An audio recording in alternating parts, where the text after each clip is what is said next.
Hello friends, this is JR and you are watching JR's English. আজকে আমি যে ভিডিওটা নিয়ে এসেছি সেটি হলো ক্লাস 10 এর জন্য, অর্থাৎ যারা ক্লাস 10 এ পড়ো তাদের ইংলিশ টেক্সট একটা নিয়ে এসেছি। প্রথম যে টেক্সট আছে লেসন 1, সেই লেসন 1 এর ইউনিট 1 যে প্যাসেজটা রয়েছে, তোমাদের লেসন 1 এ রয়েছে ফাদার্স হেল্প। সেই ফাদার্স হেল্পের ইউনিট 1 নিয়ে আমি আলোচনা করব। যে ফাদার্স হেল্প লিখেছেন আর.কে. নারায়ণ, সেই ফাদার্স হেল্পের ইউনিট 1-এ প্রত্যেকটা লাইন বাই লাইন ধরে তার রিডিং এবং তার সঙ্গে বাংলা মানেও লিখে দিয়েছি। সেই বাংলা মানে সহ আলোচনা করব এবং সবার শেষে এই চ্যাপ্টার থেকে যে টেক্সচুয়াল কোশ্চেন রয়েছে সেই সমস্ত টেক্সচুয়াল কোশ্চেন নিয়েও আমি আলোচনা করব, যাতে তোমাদের ইউনিট 1-এর কোনো সমস্যা না থাকে। সো ক্লাস 10-এর জন্য টেক্সট এটা ইউনিট 1 আজকে দিচ্ছি, তারপরে ইউনিট 2 এভাবে পরপর আসবে। লাইন বাই লাইন রিডিং থাকবে, সম্পূর্ণ বাংলা মানে সহ ব্যাখ্যা থাকবে এবং সেই সঙ্গে সঙ্গে কোশ্চেন এবং আনসারও থাকবে। সো তোমরা ভিডিওটা দেখতে থাকো এবং অবশ্যই স্কিপ করবে না। স্কিপ করলে কিন্তু তোমরা পুরো ভিডিওটা মধ্য দিয়ে যে টেক্সটের একটা কনসেপ্ট সেটা কিন্তু তোমরা পাবে না। সো ফাদার্স হেল্প আমরা আলোচনা করব। এই ফাদার্স হেল্পে কিন্তু কি বলছেন আমাদের লেখক, এই ফাদার্স হেল্পে তিনি একটি ছেলের কথা বলেছেন যার নাম হলো স্বামী। সেই স্বামী সে কিন্তু স্কুলে যেতে চায় না, সে স্কুল থেকে দূরে থাকতে চায় এবং তার বাড়িতে থাকতে বেশি ভালো লাগে। তাই সে বাহানা করে, অনেক রকম অজুহাত দেখায় যে তার মাথা যন্ত্রণা হচ্ছে প্রথমেই, এবং তাতে তার মা কিন্তু তাকে সম্মতি দিলেও তার বাবা খুব একটু কঠোর ছিলেন, স্ট্রিক্ট ছিলেন। তাই তিনি বলেন যে না, স্কুল যেতেই হবে।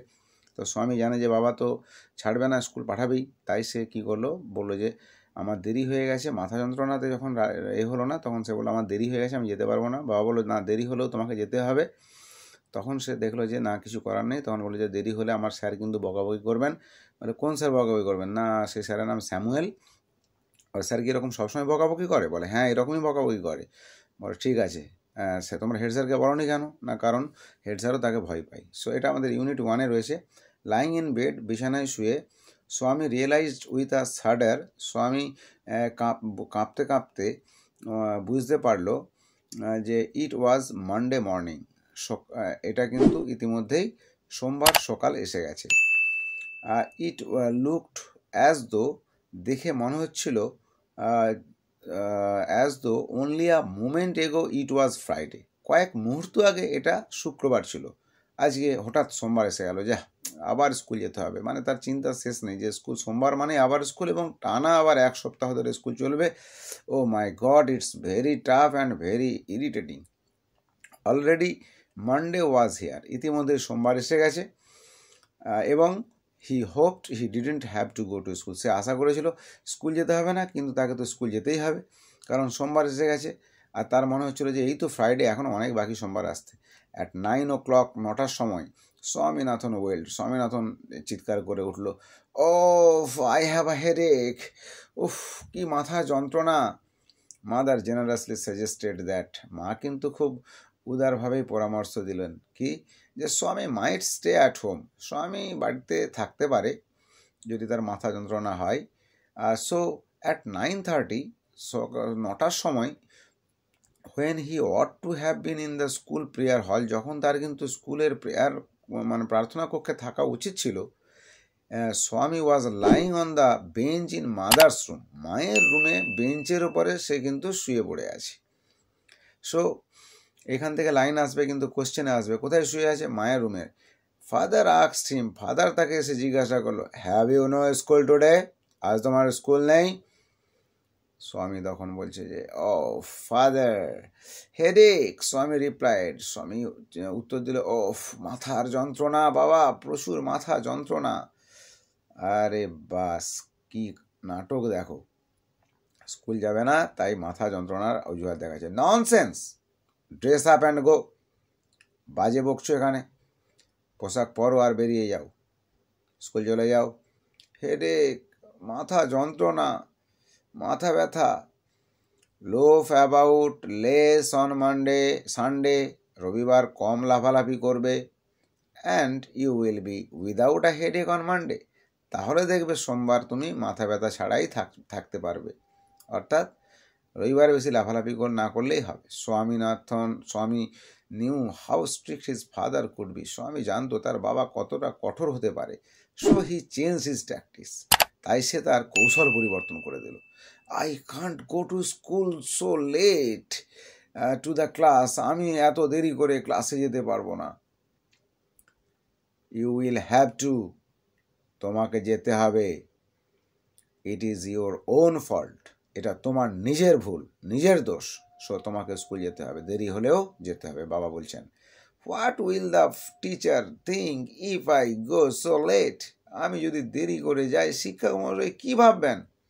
টেল him you had a headache so you are late. তাকে বলবে যে তোমার মাথা ব্যথা ছিল এবং তাই তুমি দেরি করে এসেছো। So he will scold me if I say so. আমি বললো, তাহলে তো উনি আমাকে খুব তিরস্কার করবেন যদি আমি এমনটা বলি। Will he? সে কি বলবে এরকম? সে কি এরকম করে? Let us see. তাহলে তো দেখতে হয় ব্যাপারটা। What is his name? তার নাম কি? স্যামুয়েল। তার নাম Samuel. Oh, does he always call the students? সে কি সবসময় ছাত্রদের এরকম বকাবকি করে? He is a very angry man. ও বাবা, ভীষণ রাগী লোক সে। He is specially angry with boys. সেই সমস্ত ছেলেদের উপর সে বেশি রেগে যায় হু কাম ইন লেট, যে দেরি করে স্কুলে আসে। I won't like to go late to Samuel's class.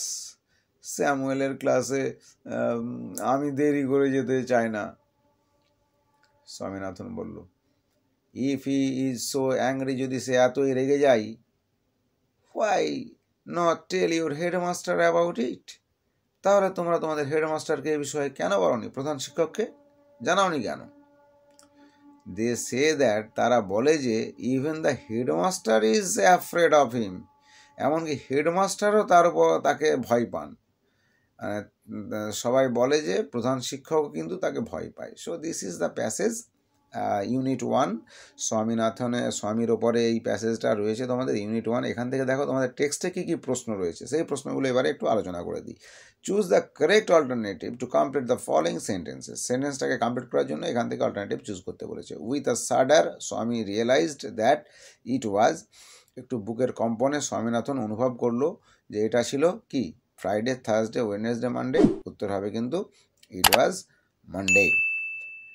এরপরে 2 নম্বরে দেখো বি, ওয়েন স্বামী ought to have been in the school prayer hall, যখন তার প্রার্থনা কক্ষে থাকা উচিত ছিল স্কুলের, হি ওয়াজ লাইং অন দ্য, সে কোথায় শুয়ে পড়েছিল? বেঞ্চে, টেবিলে, বেডে, ডেস্কে। বেঞ্চের উপর শুয়েছিল বাড়ির মধ্যে। অ্যাকর্ডিং টু স্বামীর মতে, Samuel is specially angry with boys who are, সেই ছেলেদের উপর রেগে যায় যারা কি করে? অ্যাবসেন্ট হয়, লেট হয়, নাকি ইনঅ্যাটেন্টিভ হয়, নাকি ইনডিসিপ্লিনড হয়? উত্তর হবে কিন্তু অবশ্যই লেট, যারা লেট করে আসে তাদের উপরে। এরপরে দেখো 2 নম্বরে বলেছে fill in the blank A chart with information from the text. Text থেকে চার্ট নিয়ে ফিল আপ করতে হবে। টাইম হোয়েন স্বামী কমপ্লেন্ট আ হেডেক, যখন হেডেকের কথা বলে তখন সময় কত? তখন কিন্তু 9 o'clock। 2 নম্বরে দেখো পার্সন হু অর্ডার্ড স্বামী two dress up and go to school, যে ব্যক্তি তাকে বলেছিল জামা কাপড় পরে স্কুলে যেতে, সে কে? সে কিন্তু বলেছিল, অর্ডারটা করা হয়েছিল স্বামীনাথনস ফাদার, স্বামীনাথনের বাবার দ্বারা। Name of the teacher mention, যে শিক্ষকের নাম এখানে উল্লেখ করা হয়েছে তার নাম কি? তার নাম স্যামুয়েল। এটা তোমাদের টেক্সট বইয়ের 2 নম্বর প্রশ্ন 2-এর দাগে। 3-এর দাগের প্রশ্ন আছে state whether the following statements are true or false. True ফলসের উপর এটা দিয়েছে। Swami said that he had a headache, Swami বলে যে আমার মাথা যন্ত্রণা, তার মাথা যন্ত্রণা ছিল, এটা কিন্তু ট্রু। সাপোর্টিং সেন্টেন্স দেখো, at 9 o'clock Swaminathan wailed I have a headache. That means স্বামীনাথনের এই লাইনটা ঠিক আছে। 2 নম্বরে দেখো কি আসছে। 2 নম্বরে বলছে Swami was lying his father's room. False অথবা এটা কিন্তু ফলস, তার বাবার রুমে ঘুমিয়েছিল বলছে, কিন্তু না, ঘুমিয়েছিল কোথায়? স্টেটমেন্টে দেখো at 9:30 when he ought to have been in the school's prayer hall, স্বামী was lying on the mother's room, অর্থাৎ ইন মাদার্স রুম, মায়ের রুমে সে কিন্তু শুয়েছিল। তার মানে এখানে ফাদার্স রুম রয়েছে, হবে কিন্তু মাদার্স রুম, তার মানে এটা ফলস। 3 নম্বরে দেখো, অ্যাকর্ডিং টু স্বামীর মতে the headmaster was not afraid of স্যামুয়েলকে হেডমাস্টার ভয় পায় না। এটা কিন্তু ফলস, কারণ he said that even the headmaster is afraid of him, headmaster তাকে ভয় পায়, অর্থাৎ এখানে নট দিয়ে দিয়েছে আর এখানে কিন্তু হবে নট হবে না, অর্থাৎ ভয় পায়। সো ছোট্ট একটা পার্থক্যে এটা কিন্তু ফলস হয়ে গেল।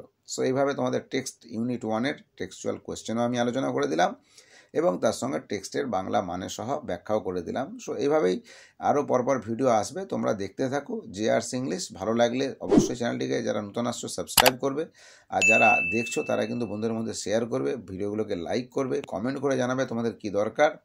আর অবশ্যই দেখতে থাকো জেআরসি ইংলিশ, কারণ তোমাদের সাপোর্টেই আমি কিন্তু এগিয়ে যাব। সো জেআরসি ইংলিশ দেখতে থাকো, সঙ্গে থাকো। আপাতত এই পর্যন্ত, take care and good by.